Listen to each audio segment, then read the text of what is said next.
Okay, what we're going to do, we're going to do a borscht soup. You know, borscht is a Russian type of soup, which means it's very earthy, has a lot of root vegetables, and can be done with almost anything. So the first thing you do, you take a good solid pot. I use about 2 to 3/4 pot. I use about 2 ounces of olive oil. Maybe not quite 2 ounces, but 2 tablespoons. I think it's about an ounce or less than an ounce, but 2 ounces of of olive oil, extra virgin olive oil, in my preheated pan.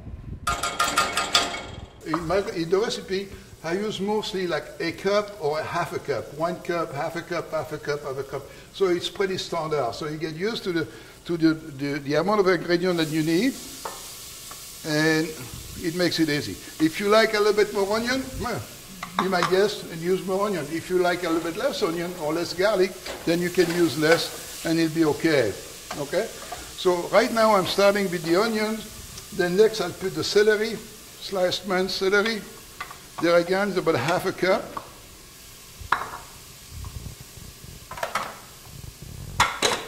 Then I'm using the leeks, sliced leeks.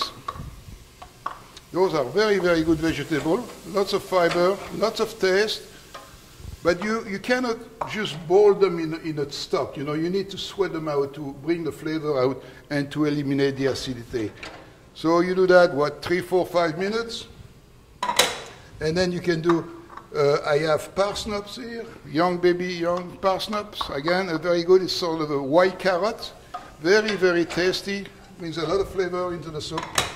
Then shredded carrot. We like shred. For some reason, it goes faster, easier than slicing or mincing. And if you have some difficulty with the knife skill, then it's really easier and it works very well. And, you know, it goes. So another good cup of carrots. I like carrots. They are good. All those vegetables are root vegetables. Very delicious. Good for you. And we'll make really a good vegetable soup. My last thing that I'm going to add some red cabbage.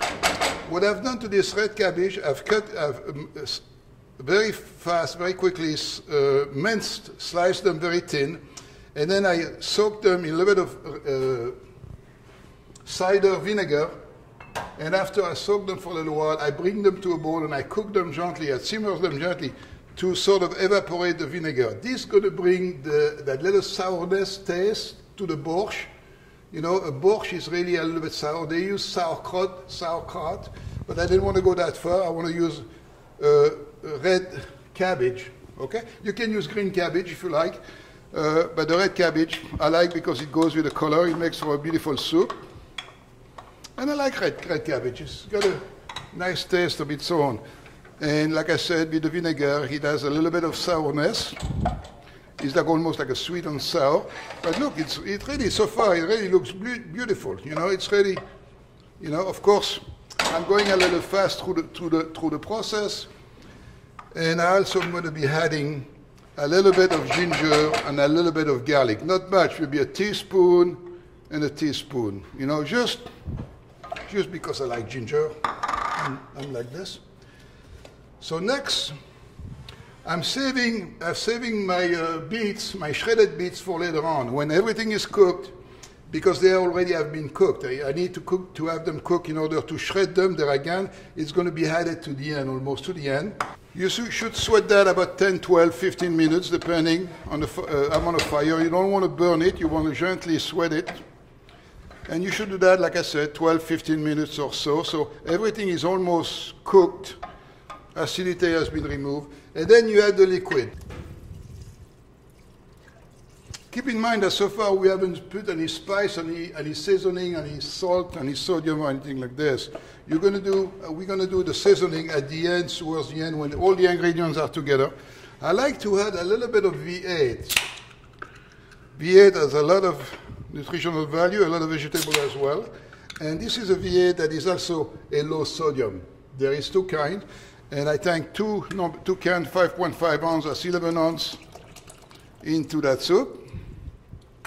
And then I have about a cup of that liquid when I cook the beets, you know, that I reduce and strain, which I'm going to add to the soup and bring a nice little color.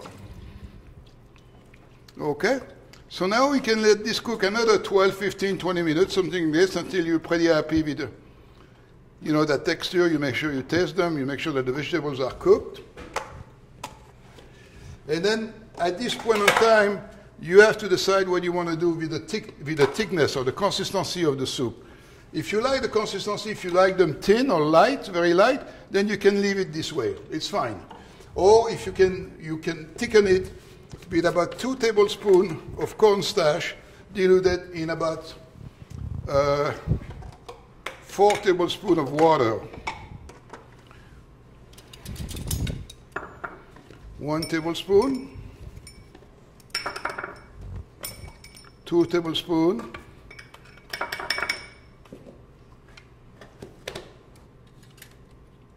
and about 4 tablespoons in water.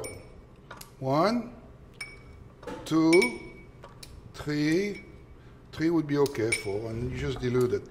And then when you thicken it, but your liquid has to be boiling, and you add the starch slurry there gradually, and you don't have to add it all. You can add a little bit for now, wait, let it come back to a boil, see the consistency, check it out, and maybe add a little bit more. But you want this to be very, very liquid, very diluted.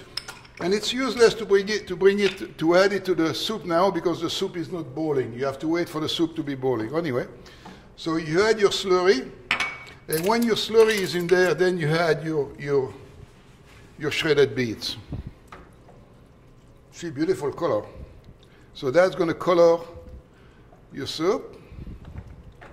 And now that you check your consistency, you might need it to be a little bit more, a little bit less. It's up to you, and you adjust as needed. And now, only now, do you taste the seasoning.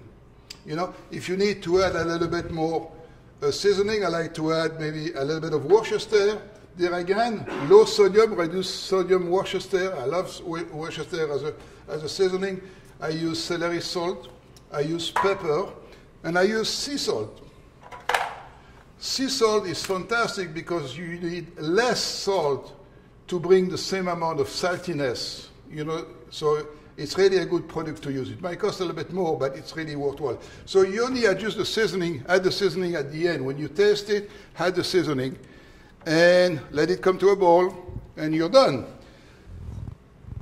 Through the magic of television, you come, you put this one on, and you bring this one out, and this is what you get. This is the one I did earlier. Right into the same. Then you can sprinkle a few, just a little punch of sliced scallion, or you could use chive if you like, or something, just for the color and a little bit of taste. And you serve it with some toasted baguette. Et voila!